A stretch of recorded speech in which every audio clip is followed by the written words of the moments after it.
This is Darwin, my dog. Nope, stop getting the mic. Jeez, hold on.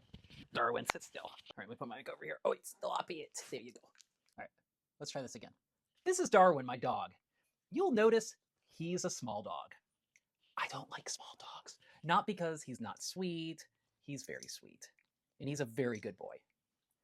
I don't like small dogs because small dogs equal small bladders. And small bladders equals when you live in a house full of carpet, you're suddenly running a crime scene cleanup business.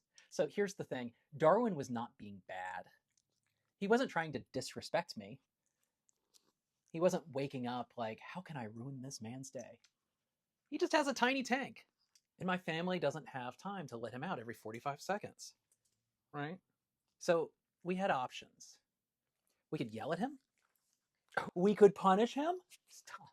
We could put pee pads everywhere. No. We could even do dramatic things like maybe this is not the right fit. So I talked to the vet, and the vet's most honest possible way said, he's a small dog. What do you expect?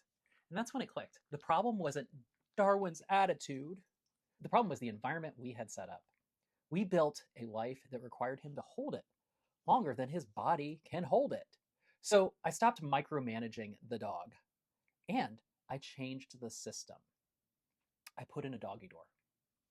Yes, I had to train him to use it, and there was a learning curve, but now he goes out when he needs to, he does his business outside, and he comes back. Nothing happened.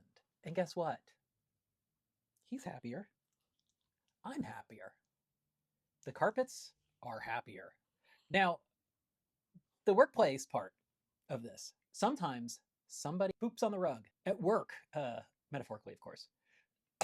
Like they miss a deadline, they forget steps, they make mistakes that feel obvious to you. So leaders see the mess and they go straight to control. More rules, more monitoring, and more documentation, and more how many times do we have to tell you? But sometimes the mess is not a character issue, right? Sometimes it's a design issue. The environment is asking people to do something their reality cannot support. Too many approvals, too little clarity, no autonomy, constant context switching, no time to recover. And I think the wild part is sometimes the fix is not tighter control. Sometimes it's a doggy door. More freedom, clear boundaries, better systems.